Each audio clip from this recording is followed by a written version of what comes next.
Within the workforce units, we only have a limited number of units. Just like the other programs that we administer, there's a limited number. So the sooner that you can apply, as Jerry said, even if you don't think that it's a need that you have right now, the better, as it's more likely when you do have the need for either the workforce unit or some of our subsidized units that it will become available to you at least that much sooner. We're talking in the workforce program, a couple hundred units in total. So 260 more or less units in total with the 3 programs combined. So if you think of the population of Santa Barbara and the number of units that we have, it is very limited. So we do, again, highly encourage you to apply now and apply for anything that you think that you may be eligible for or interested in. Great.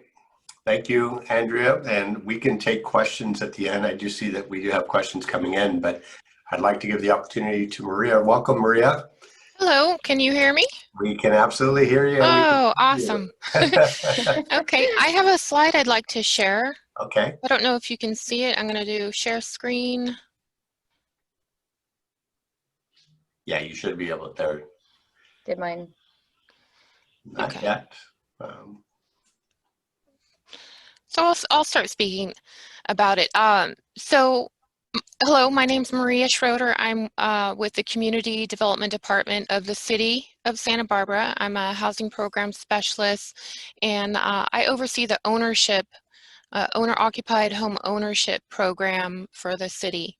The program, there's 447 homes or units in our inventory that are deemed affordable, and on Thursday at 5:30 I'll be speaking about that overall program. Today I'm going to be speaking about the workforce program, and traditionally that means between 80 to 120% of the AMI. So what does that mean? AMI, area median income, is 87,800. And if I was able to share my screen, I can tell you verbally what it is. It's considered moderate income. So if it's a 3-person household, then moderate income for that household could not exceed 94,824. So the history of workforce, the traditional meaning is moderate income. The program was designed to help attract and retain quality employees that provide the community with essential services, whether that's through education, healthcare, public safety, etc. It encourages sustainability within the community. It reduces commuting and enhances family overall quality of life. So the 2 programs that I'm going to speak about are Cottage Hospital and Westmont. You need to be employed by each of these. Cottage Hospital has 81 units out of their 115, out of the 115 at East Mitchell-Torrena. And it requires you to be employed by Cottage Hospital full-time. And it's Cottage Health Systems or an affiliate of Cottage Health Systems. They're 2 bedrooms, like a 2-bedroom, moderate income, 3-person household. I wanted to give an example. So that income max would be $94,824 for a 3-person household. The sales price for something like that, a 2-bedroom, would be about $260,000. You're required to put 5% down, which in this example would be about $12,900. And the total housing costs, which would be principal, interest, taxes, insurance, and the HOA, would be approximately $1,876 per month. So Westmont College has their own program, and again, you need to be employed by them. They have their own wait list, and there's 13 units in Tejado Grove project that are on West Los Olivos Street and Oak Park Lane. Now, they're mainly moderate income. They're 2 to 3 bedroom, and then there's 41 units in the Las Barrancas project, and that's Westmont Road, and those are all 4 bedrooms. So for Westmont, the price range is based on the salary tiers, and Westmont is the entity that states what they set the price of the home. So both of these, Cottage and Westmont, do provide second lien financing. So you would do a first lien through a typical lender, an institutional lender, and Westmont and Cottage they do have a program for a second lien. So overall, the eligibility requirements would be that you would need to be employed by either of these, Cottage Hospital or Westmont. They each have their own waiting list. You would have not have ownership in real estate during the time of application and during the time that you own the property, and it needs to be owner occupied. So by definition, that means that 10 out of 12 months of the year you need to be living in that property and consider it your principal residence. The income cannot exceed the income category. So again, if it's a moderate income and you are a 1-person household, and this is all on our website, the City of Santa Barbara, and I'll speak more about the overall affordability programs on Thursday at 5:30. But a moderate income for a 1-person household would be $73,752. You can't exceed that if the property is deemed that income category.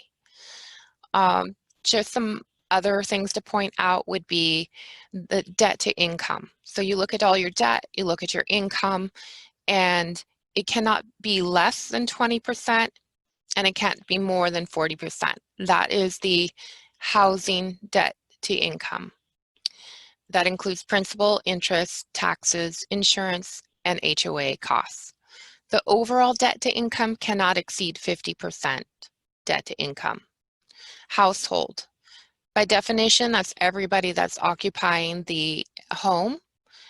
All adults 18 years and older in the household are subject to the eligibility requirements, and they must be owners of record and included on all documentation, including the promissory note and the deed of trust.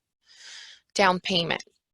So 5% down payment is typically what's required, and you can't exceed more than 40% down payment.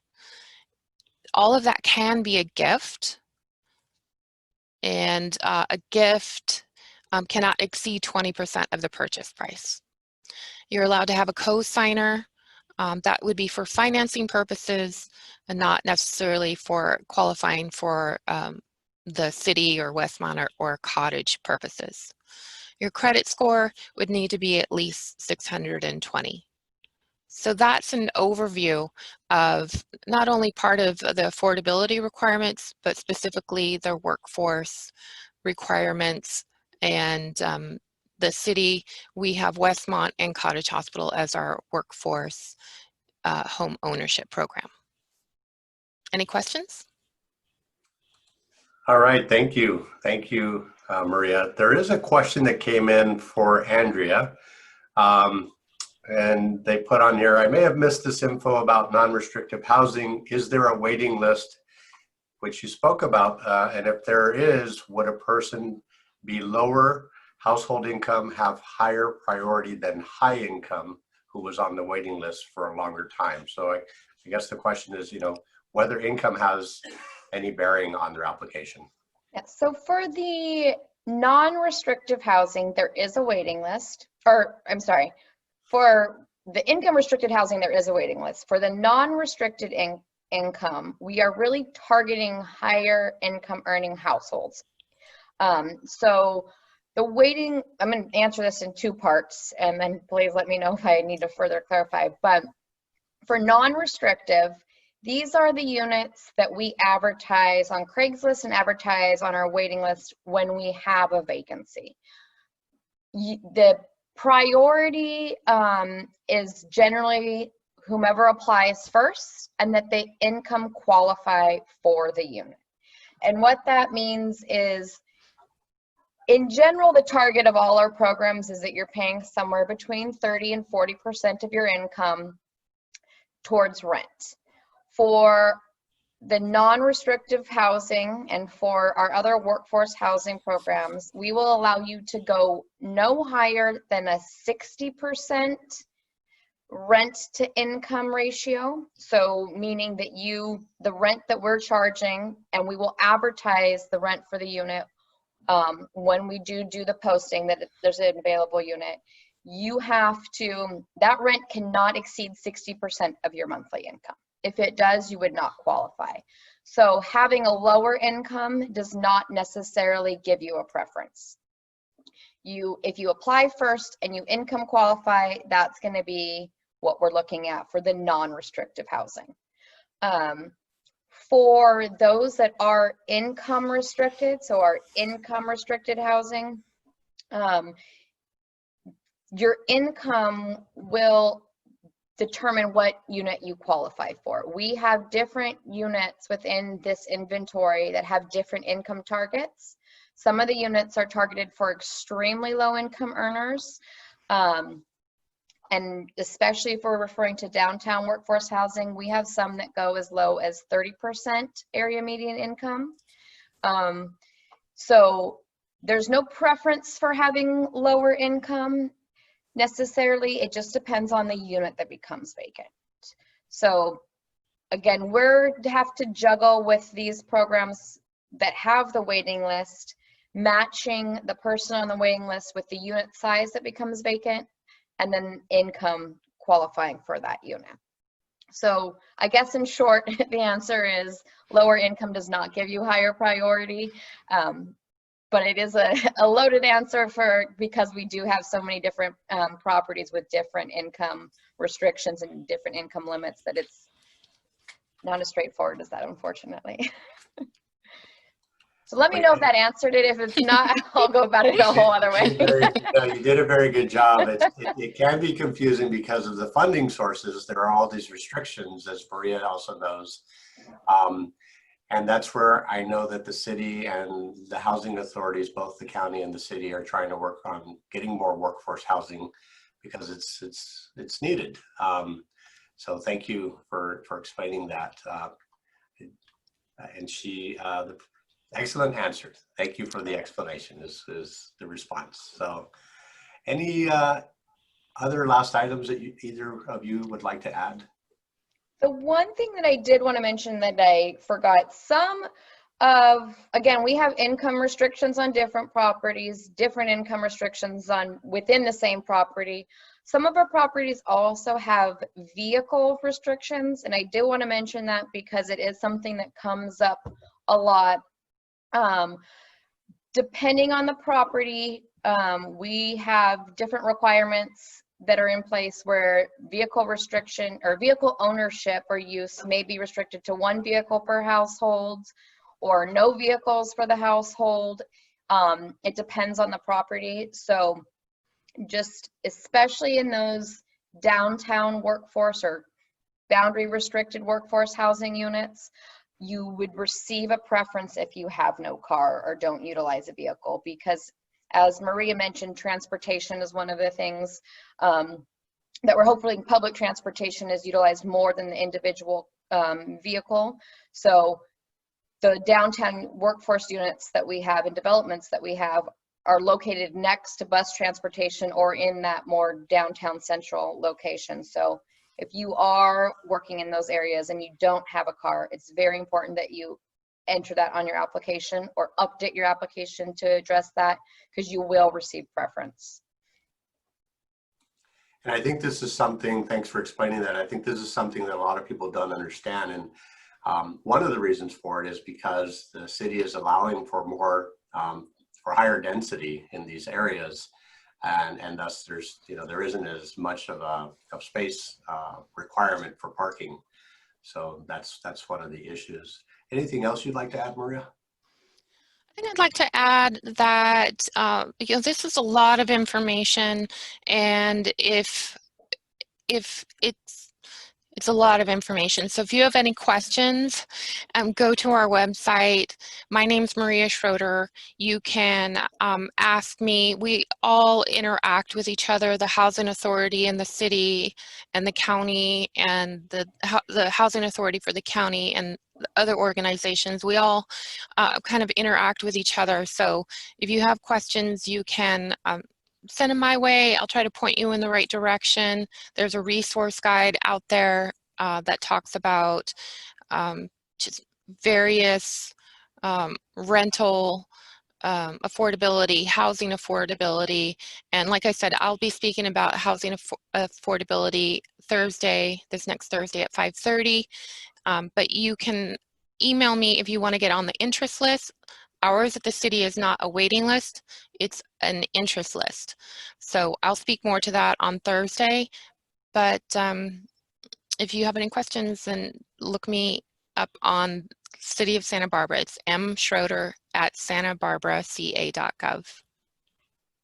Also, Maria, because you were not able to show your screen, feel free to forward that to me, and we can also have that available on the housingsantabarbara.org website.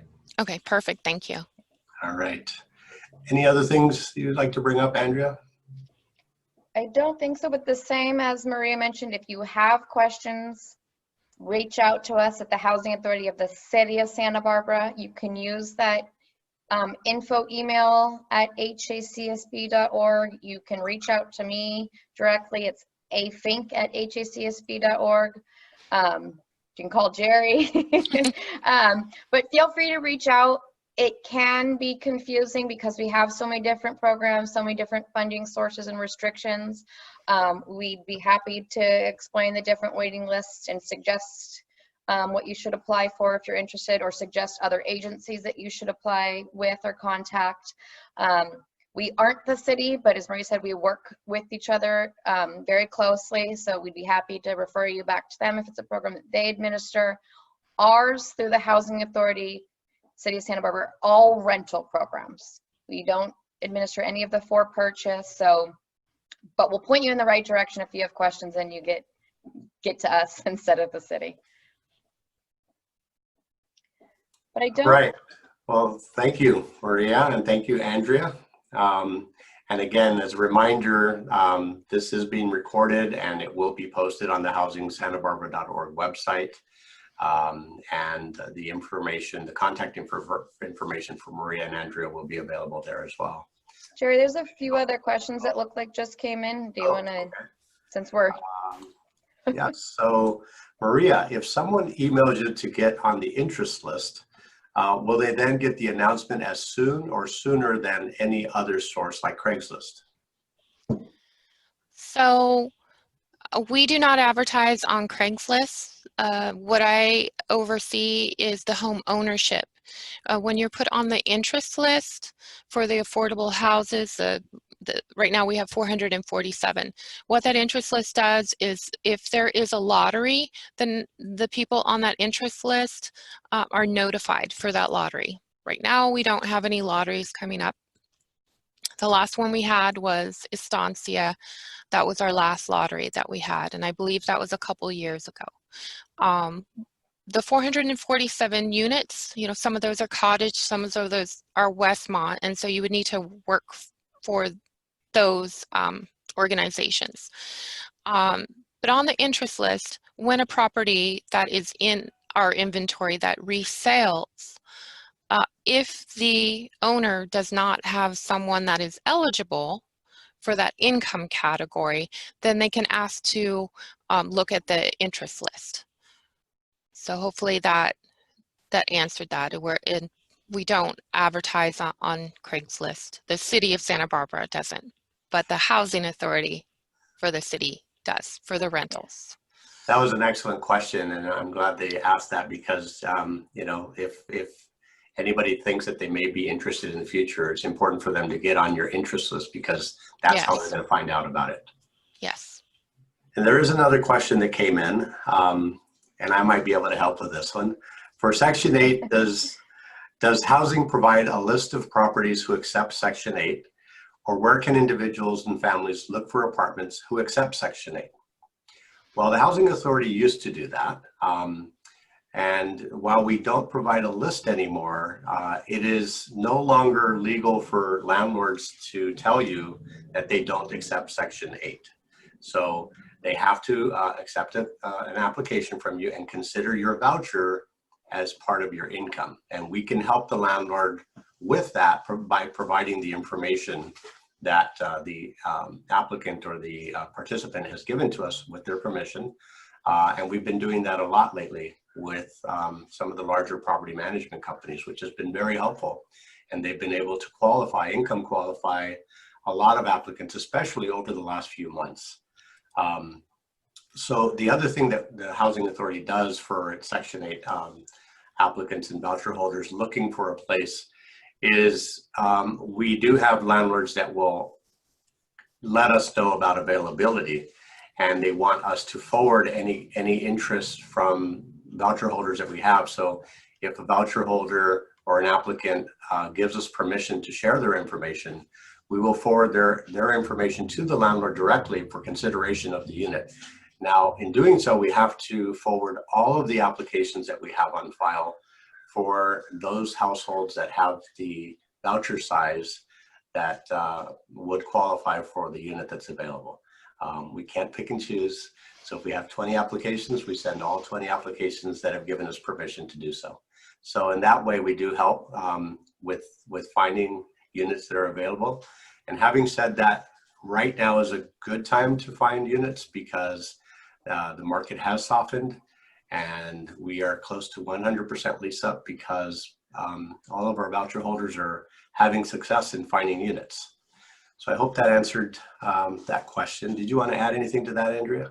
Yeah, the only thing I want to add is, so those are what we do internally to assist voucher holders. But if you can look, if you're a voucher holder, anywhere, any for rent sign, any Craigslist sign, any independent listing, and if the owner that you find or the apartment that you're interested in, home you're interested in, has questions, you can have that owner of the unit or the landlord call us directly and we will walk them through the Section 8 program.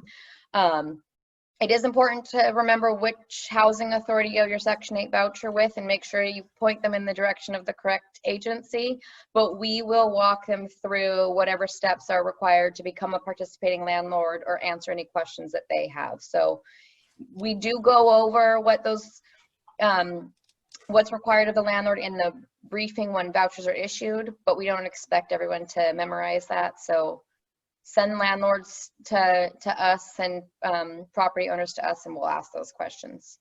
Answer the questions. We do have certain incentives with the Housing Authority of the City of Santa Barbara. And one of the big ones that landlords really like is that we have a $500 signing bonus for any new landlords or new properties added to the Section 8 program. So, and that $500 will be sent to them upon signing a new HAP contract. We also have other incentives, and one of the key ones that landlords like is the vacancy loss incentive. So if they have one Section 8 tenant that leaves and they sign a new contract with another Housing Authority of the City of Santa Barbara voucher issued applicant goes in, then we will pay up to 10.5 days of vacancy if that's how long it takes for the landlord to prepare the unit in between the two tenancies. So those are two great incentives. We have many more. My direct landline is 805-897-1049. And I'm more than happy to speak with any landlord that has information or has questions regarding the Section 8 program. Again, it's 805-897-1049. And let's see if we have any other questions. We have a question. Do you have contact info for the county's housing authority person and who could answer for landlords? And do you have any info about the landlord incentives for the county agency? I'm not aware of any incentives for the county. Are you, Andrea? I'm not at this point, no. No, I'm not aware. So for the contact at the County Housing Authority, My counterpart over there is Victor Hamna. I don't have his phone number handy, not off the top of my head anyway. But if you contact me, I'd be more than happy to share that with you. And again, my number is 805-897-1049. Let's see if we have any other questions. I believe we have answered all the questions that have come through. Any last words, Maria and Andrea? No, it's pretty easy to get a hold of us. So if you do have questions, again, reach out. It can be whether it's Section 8 program, the workforce program, questions about who operates the program. We're fairly easy to get a hold of, even during this time when we're all working at different spots. But email is probably the easiest. So for both Jerry and myself, it's our first initial of our first name and our last names at HACSB.org. So I'm a Fink at HACSB.org and he's J Morales at HACSB.org. It's probably the easiest way. We're probably responding to emails more regularly than we should be. So feel free to ask questions about any of our programs or anything, and we'll direct you in the right or send you the right direction if we can. Okay, well, I think that wraps up the last workshop of the day for Housing Santa Barbara Days 2020. Our next workshop will be on Monday at 5:30, and it will be on resources for undocumented workers. And that will be, the panelists will be Christina Cardoso. She is the Homes Program Manager with Transition House, and Claudia Luna, who is a representative with the Mexican Consulate. That workshop will be in Spanish, and it will start at 5:30 on Monday. Thank you for joining us, and we'll see you on Monday. Thank you both. Thank you. Thank Have a good you. weekend. All right, bye-bye. Thank you. Bye.